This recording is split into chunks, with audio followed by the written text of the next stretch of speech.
JBNN keep you informed. I'm Michelle Jones, and in the news, 6 people killed in 48 hours in St. Bess. Last night was another bloody night in St. Elizabeth after 2 men were killed in separate incidents in the South Central Parish, increasing the total to 6, the number of people murdered in the parish in the last 48 hours. The latest incidents happened in Nain and New River near Santa Cruz in the parish.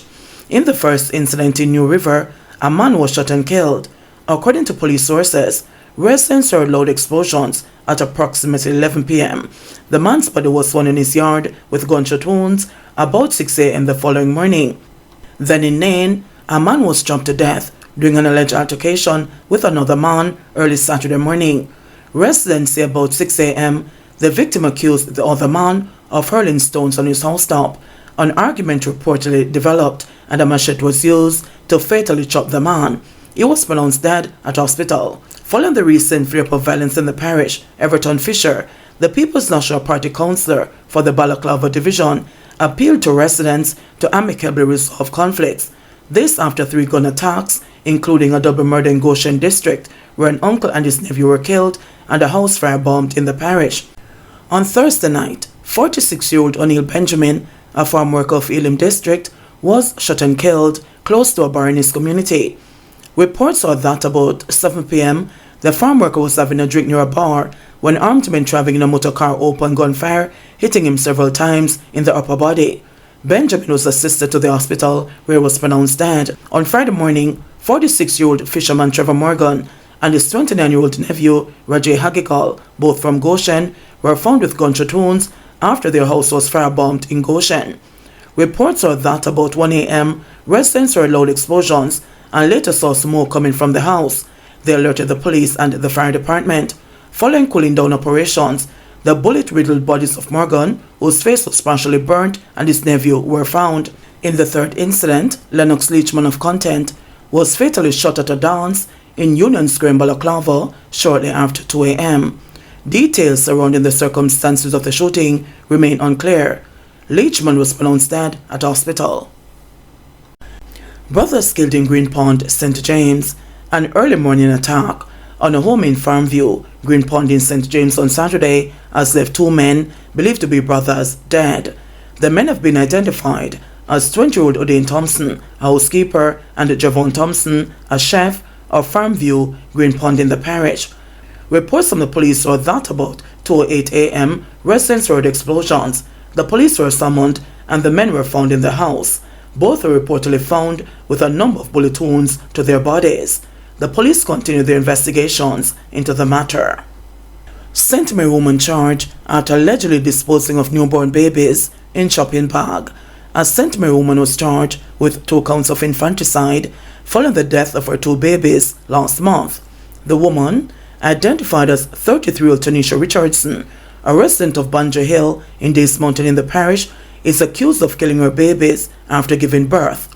The acts were reportedly committed between November 18 and 20 at Richardson's home, police said. It is alleged that Richardson gave birth to 2 infants, used scissors to cut their umbilical cords, and then put them in a shopping bag and dispose of them. The matter was reported to the police, and following investigations, Richardson reportedly gave a caution statement admitting to the same. She was arrested and subsequently charged. Her court date is not yet finalized. 18-year-old motorcyclist killed in St. Elizabeth crash. An 18-year-old died as a result of injuries he sustained in a crash on the Ballards Valley Main Road in St. Elizabeth early Saturday morning. Police named the deceased as Jay Sr., a resident of Ballards Valley.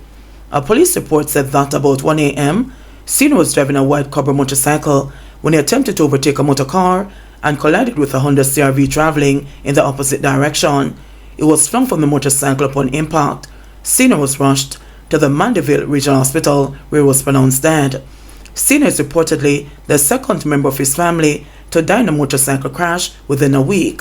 A source said that Sr.'s stepfather, 45-year-old Odain Swaby, died at the same spot a week ago after he collided with another motorcyclist. In that incident, Kimoy Hibbert, 24, a resident of Plowden District in Manchester, and Swaby, a resident of Ridge District in St. Elizabeth, died after colliding on the same main road. Man charged after being held with a gun at Wake in Portland. A St. Andrew man was arrested and charged by the police in Portland following the seizure of a gun at a wake early this morning. 47-year-old Julian Williams of Burnside Valley has been charged with possession of a prohibited weapon and unauthorized possession of ammunition.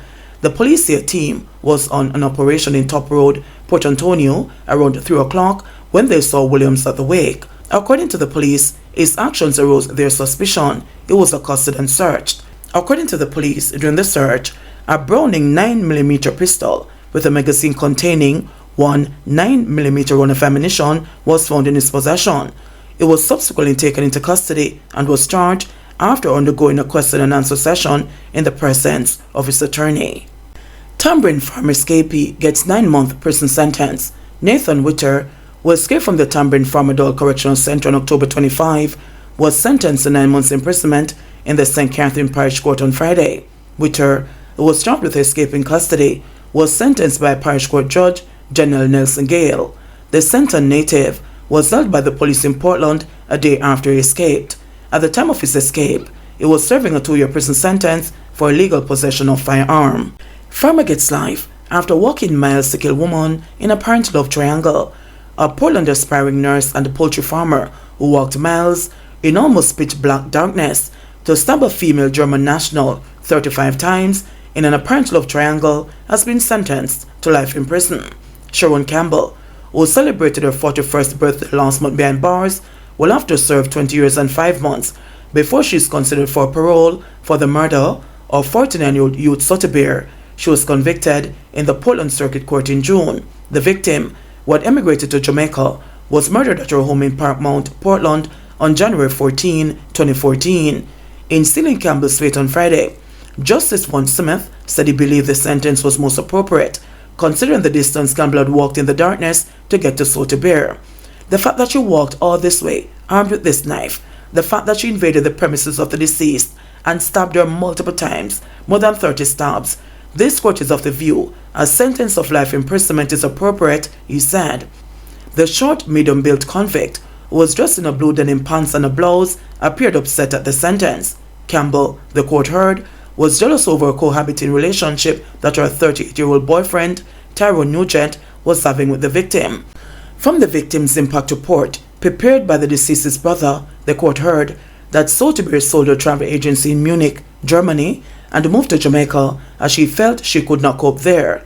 As far as her family knew, she was happy in the country, and no one expected her to be killed. Her death has not only caused shock and grief among her family, but her father's health has started to deteriorate, the court was also told. Sotheby's family asked that Campbell be punished with a maximum penalty. Assistant Director of Public Prosecutions, Celino Gilvey, led evidence during the trial that Campbell and Nugent had been together since 2011, but during the relationship, Nugent went to live with Sotheby's while still maintaining an intimate relationship with Campbell. The deceased's blood was found on the blouse that the accused was wearing at the time of the incident. Campbell, however, while admitting to the police that she was at the woman's house and that she was asked to leave, denied murdering the German woman. But while also taking ownership of the murder weapon, she claimed it was her boyfriend who had stabbed and killed the woman. Nugent had reported that he was the one who found the deceased covered in blood outside their house on his arrival. He was initially charged with murder and misprision of felony, but was freed after the judge upheld a no-case submission. On Friday, attorney-at-law Michael Jordan begged the judge to use whatever he could find in Campbell's favor to give her a reasonable sentence.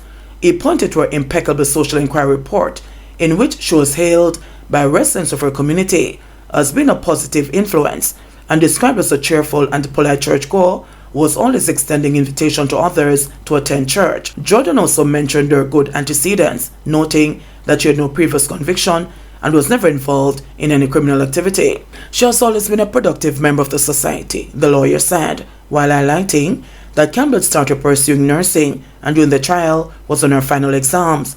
At the same time, he said, "I cannot escape the fact that this was a very gruesome crime and would have a significant impact on all those involved. But she is not someone who is beyond rehabilitation. She still has much to contribute to society." Justice Smith, however, while agreeing that Campbell had a fairly good social inquiry report and antecedents, said he was concerned that she has not accepted her action and is still maintaining that she was framed. Jordan, in his reply, explained that his client was still in great shock at her conviction and over time will come to accept her action.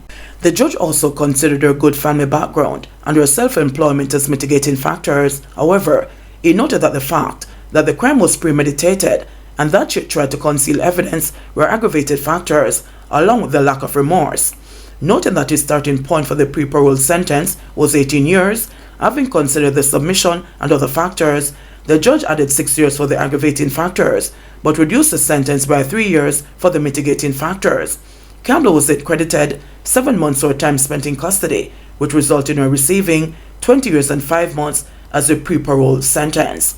JBN, we keep you informed. Please remember to subscribe, like, share, leave us a comment, and click the notification bell to receive our daily news items.